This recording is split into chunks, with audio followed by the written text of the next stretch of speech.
गुरु गोरखनाथ के जन्म की कथा।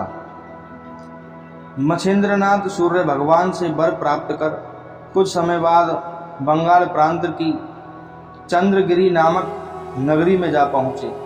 वहाँ सूर्य दयाल नामक पंडित रहता था। वह ईश्वर भक्त पंडित साधु संतों की सेवा तन मन धन से किया करता था।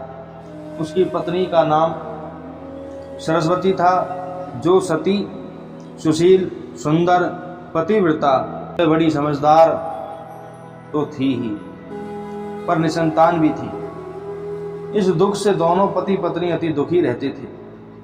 फिर भी अपनी सामर्थ्य अनुसार साधु सेवा, दान वृत्ति और भगवत भजन नित्य प्रति करते थे। एक दिन उनकी भक्ति प्रभाव के कारण भगवान कृपा हुई और उनके घर पर योगी राज मछेंद्रनाथ बगल में मृगशाला, बाएं हाथ में चिमटा दबाए, दाहिने हाथ में भिक्षा पात्र लिए अलख अलख करते आ पहुँचे। जब पतिव्रता नारी सरस्वती ने घर के भीतर से संत का अलख अलख उच्चारण सुना तो एक पात्र अन्न भरकर अपने द्वार पर आ पहुंची। वहां उसने मछेंद्रनाथ योगी को द्वार पर खड़े देखा, जिनके मुख पर चंद्रमा के समान तेज झलक रहा था। पतिव्रता सरस्वती भिक्षा मछेंद्रनाथ के पात्र में डाल योगी का मुख निहार दर्शन करने लगी। योगी मछेंद्रनाथ को उसकी भावना समझते देर न लगी कि नारी संतान न होने के कारण अत्यंत दुखी है। फिर भी योगीराज मछेंद्रनाथ ने पूछा, हे माता, तुम किस दुख से दुखी हो?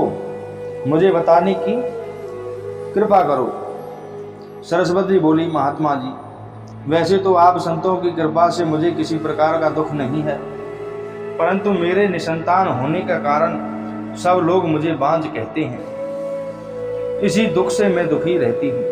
अगर आप संतों की कृपा से मुझे एक पुत्र की प्राप्ति हो जाए तो मैं पूर्ण रूप से सुखी हो जाऊंगा। योगी मछेंद्रनाथ पतिव्रता सरस्वती की निश्चल वाणी सुनकर प्रसन्न हो गए। सरस्वती से हाथ आगे करने को कहा।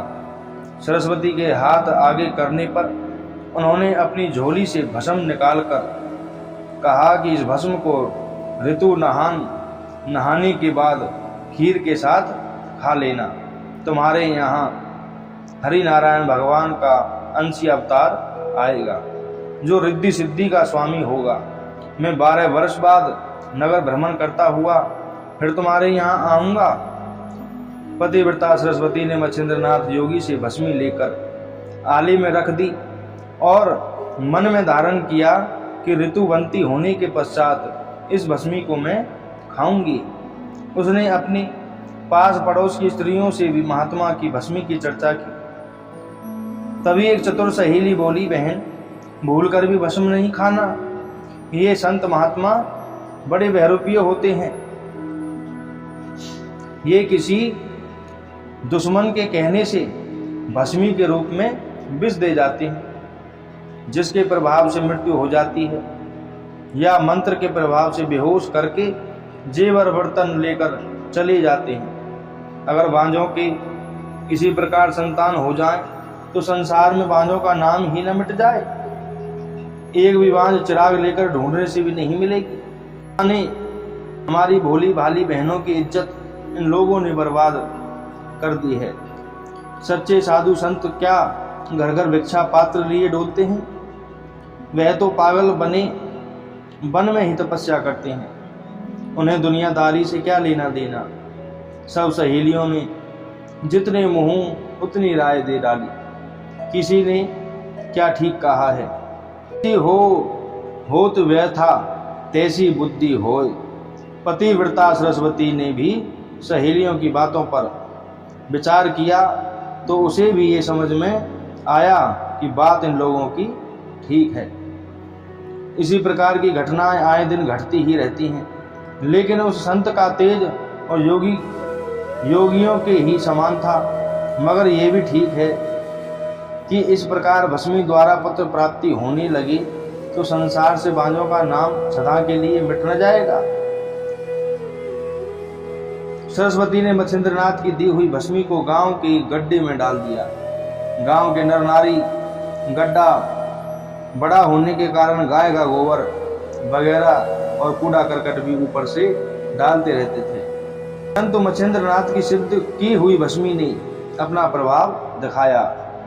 खेत में जिस प्रकार अंकुर फूटते हैं उसी प्रकार कूड़े गोबर में भी अंकुर फूट निकले, परंतु पानी की सुविधा न होने के कारण अंकुर भी धीरे धीरे ही फूट रहे थे, जिसकी तरफ किसी का ध्यान नहीं गया। इसी तरह दिन बीतते चले गए और 12 मास पूरे हो जाने पर भी अभागिन सरस्वती बांझ ही बनी रही। गोबर के गड्ढे में ही बालक का जन्म हो गया था। इसी प्रकार 12 वर्ष पूरे हो गए। योगीराज अपने वायदे के अनुसार भ्रमण करते हुए सरस्वती के दरवाजे पर अलख अलख कहते आ पहुंचे। दरवाजे में प्रवेश करते ही उन्होंने सोचा कि इस घर की पतिव्रता नारी का बालक 11 वर्ष कुछ महीने का हो गया होगा। उधर सरस्वती नियमानुसार संत के लिए भिक्षा लाई तो 12 वर्ष पहले वाले योगी को दरवाजे पर खड़े देखा। सरस्वती को योगीराज को पहचानते देर न लगी। वे भिक्षा पात्र में डालकर एकदम मुड़ने लगी, इस वजह से कि कहीं योगी भस्मी वाली बात न छेड़ दें। भस्मी के फेंकने की बात सुनकर श्राप देकर भस्मी न कर डाले मुझे। परंतु गुरु मच्छिंद्रनाथ ने भिक्षा की ओर ध्यान न देकर पुत्र के बारे में ही सरस्वती से प्रश्न कर दिया। हे माता, अब तो तुम्हारा बेटा काफी बड़ा हो गया होगा, क्या मुझे उसके दर्शन नहीं कराओगी? योगी की बात सुनकर सरस्वती एकदम पीली पड़ गई। धर्म संकट के कारण उसके मुख से बोल भी नहीं निकला। उसने चुप्पी साध ली। सरस्वती को चुप देखकर मच्छिंद्रनाथ बोले, हे माता, क्या संतान पैदा ही नहीं हुई क्या? पैदा होकर नष्ट हो गई? आप कुछ तो उत्तर दो। योगी मच्छिंद्रनाथ के मुख का तेज देखकर सरस्वती को सारा विवरण ठीक ठीक बताना पड़ा। मैंने आपकी दी हुई भस्मी पड़ोसिन के बहकावे में आकर कूड़े के गड्ढे में फेंक दी। मच्छिंद्रनाथ ने पूछा, माता, वह गड्ढा कहाँ पर है? मुझे दिखा तो दो। सरस्वती मच्छिंद्रनाथ को साथ लेकर गांव के नजदीक उसी गड्ढे पर जा पहुंची जहां 12 वर्ष पहले उसने मच्छिंद्रनाथ की दी हुई भस्मी फेंकी थी, और योगीराज को बता दिया कि मैंने इसी गड्ढे में भस्मी फेंकी थी। इतनी बात सरस्वती के मुख से सुनकर मच्छिंद्रनाथ ने गड्ढे के ऊपर मुंह करके कहा, हे सूर्य पुत्र हरिनारायण, अगर तुम्हारा जन्म हो गया हो तो बाहर निकल आओ।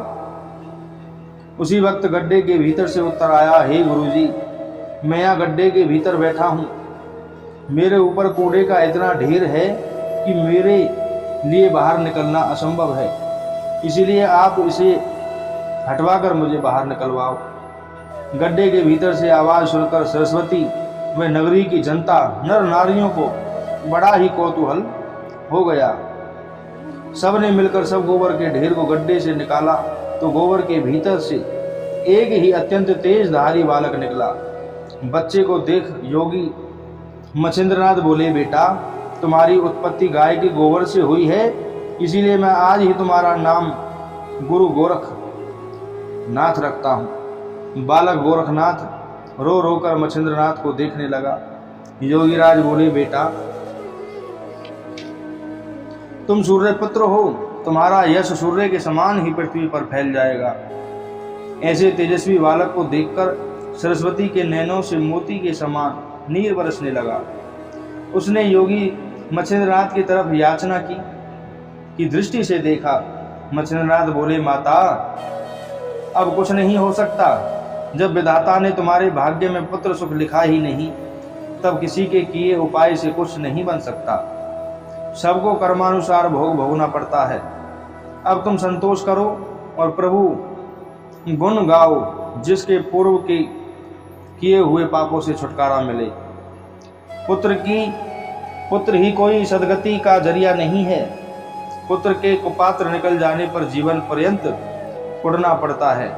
इसी प्रकार योगी मच्छिंद्रनाथ सरस्वती को धीर बंधा उपदेश देकर गोरखनाथ को साथ ले नाथ संप्रदाय में दाखिल कर दिया। कुछ दिन बाद माँ मच्छिंद्रनाथ गोरखनाथ को अपने साथ ले तीर्थ यात्रा को चल पड़े। ये दोनों गुरु चेले दिन में सफर करते और रात्रि में किसी मठ मंदिर में ठहर जाते थे। ये लोग एक रात्रि से अधिक कहीं नहीं ठहरते थे। इसी प्रकार दोनों गुरु चेले उत्कल राज्य में जा पहुंचे। गुरु मच्छिंद्रनाथ जी की अभिलाषा जगन्नाथ जी महाराज के दर्शनों की थी।